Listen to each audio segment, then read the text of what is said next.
Thank you, everyone. Your Excellencies, ladies and gentlemen.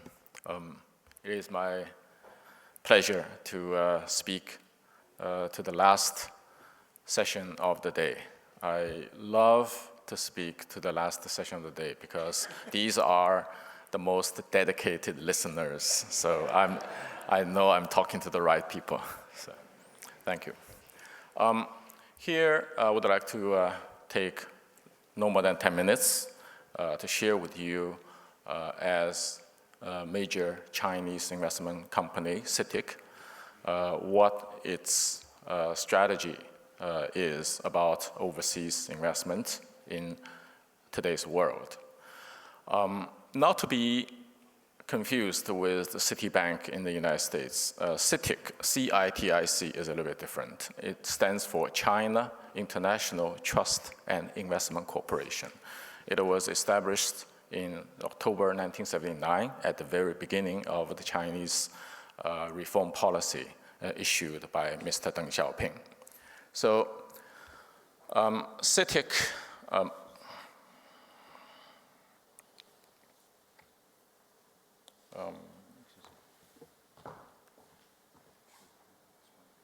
this is forward, right? Yeah. This forward, okay, yeah, good. Okay.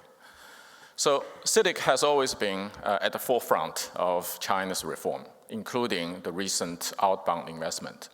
As you probably know, China has been an economic miracle for the past 30 years, having been growing as a sustainable high growth rate for more than 30 years.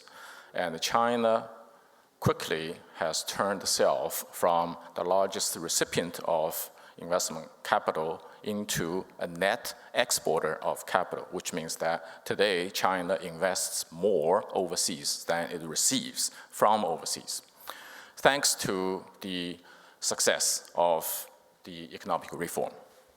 So CITIC, as the largest investment conglomerate from China, is also leading this trend in our effort of investing our capital outside the world, outside the country. So we do it step by step.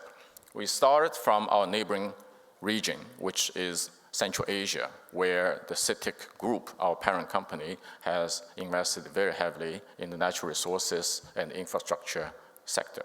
So CITIC Capital, which I belong to, is the asset management arm under CITIC Group. So we follow our parent company's footsteps and formed the first joint venture fund with Central Asian government sovereign wealth funds called CITIC Kazna Investment Fund No. 1. That fund was established in 2010, and we have finished the investment period of the first fund. And as we speak now, we are building the second and much broader fund called the CITIC Silk Road Fund. As you probably have noticed from the media, right now, the One Belt, One Road, or the New Silk Road concept has been a catchword since the announcement of by the Chinese president in the autumn of 2013. But CITIC has been in this game very early on. So talking about the New Silk Road, it is also termed as One Belt, One Road, which is actually to borrow from a historical concept. So the One Belt means the Maritime Silk Road economic belt, which goes from the east coast of China all the way down to Singapore through Indian Ocean and all the way to Eastern Africa.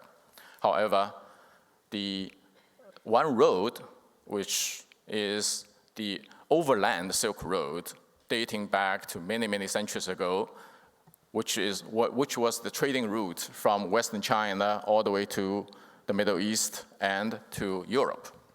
So right now we have finished our first fund investment, which is the China Central Asian Fund. Now we are moving into China CITIC Silk Road Fund. And when I'm standing here, I can foresee that the Arctic Circle or the Nordic region will be a natural extension of the Silk Road strategy. That's here.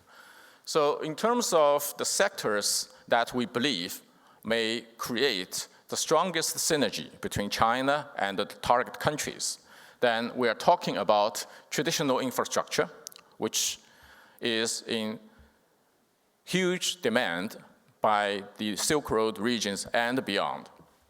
Then resource efficiency and renewables are what we believe will create a very strong synergy between the Chinese producers and the target countries. Water and food and water safety is a very important topic facing the Chinese importer and exporter today. And we need to work very closely with the countries that we are dealing with. And finally, the applicable enabling technology is the driving force to upgrade our products and capabilities. So a little bit on CITIC Group. My sense is that not many of you have dealt with CITIC before, but as I said before, CITIC was established 35 years ago, and today it is the largest investment conglomerate in China, and the government holds the majority share of CITIC Group. 80% of the business, roughly, comes from the financial service sector, which means that CITIC Group is largely a financial holding company. It has a major commercial bank called the CITIC Bank. CITIC Securities has been ranked very highly for the past 5 years among the Chinese investment banks. CITIC Trust has been ranked the highest since its inception. And insurance and CITIC Capital, which I directly belong to. CITIC Capital itself was established in 2002 as one of the earliest alternative asset management firms in China. Then the remaining about 20% of the business of CITIC Group comes from about 40 to 50 business sectors, all the key pillar industries in China: natural resources, construction, properties, telecom, and including entertainment. So if you remember the 2008 Beijing Olympic Games, the iconic stadium, the Bird Nest Stadium, was built by CITIC and is still today major owned by CITIC. So CITIC, if you go to China, if you ask about people, then CITIC is probably everywhere. So it is a very, very well-known name. So forward. So CITIC's success, to a large extent, in my opinion, is contributed to two factors. The first was the policy given to CITIC by our late leader, Mr. Deng Xiaoping. Basically, CITIC was created to be a different company more than 35 years ago. So CITIC has got the policy to pursue any investment opportunities it deems to be profitable. And also the selection of CITIC's leadership. So Mr. Rong Yiren was the first chairman of CITIC, and he actually came from the most successful private business family before 1949. So after the Cultural Revolution, when Mr. Deng Xiaoping resumed his work, then Mr. Deng approached Mr. Rong to ask him to run CITIC, and he did not disappoint. And that's why CITIC today is the largest investment conglomerate under the Chinese government.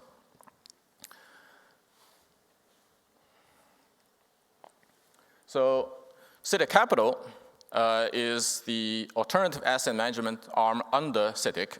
CITIC is the largest shareholder of CITIC Capital, followed by a few very well-known companies from China and from Taiwan. So Tencent is one of the 3 largest e-commerce companies in China. And the Fubon Group is the largest financial holding company in Taiwan. And we have also shareholders from Qatar Investment Authority, the government of Qatar.